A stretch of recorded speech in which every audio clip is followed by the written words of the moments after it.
রোদ বৃষ্টি উপেক্ষা করেই জাতীয় নাগরিক পার্টির জুলাই পদযাত্রা ১৩তম দিনে পিরোজপুরে।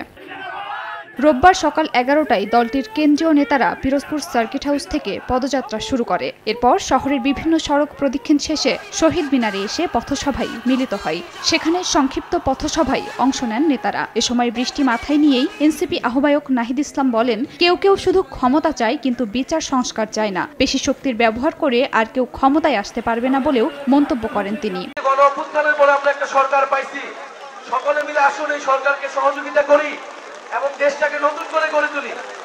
কিন্তু আমাদের সেই আহ্বানে সবাই সাড়া দেয় নাই। কেউ কেউ শুধু ক্ষমতা চাইছে, শুধু দ্রুত নির্বাচন চাইছে, সংস্কার তাদের কাছে গুরুত্বপূর্ণ মনে হয় নাই।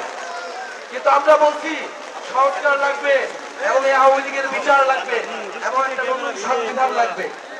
সংস্কার, বিচার, নতুন সংবিধানের মাধ্যমে আমরা দেশটাকে পুনর্গঠন করব। দেশের অর্থনীতি, দেশের সংস্কৃতি সবকিছুকে আমরা নতুন করে যাব।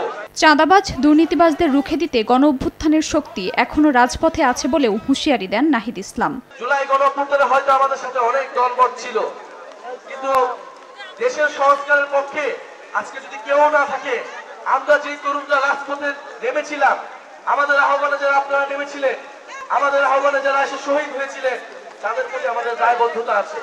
আমরা রাজপথ থেকে সরে যেতে পারি না। ঝড় বৃষ্টি যা কিছুই হোক না কেন, আমাদের রাজপথে আমাদের লড়াই চালিয়ে যেতে হবে। সোমবার পটুয়াখালী ও বরগুনায় জুলাই পদযাত্রা অনুষ্ঠিত হবে। সময় সংবাদ, পিরোজপুর।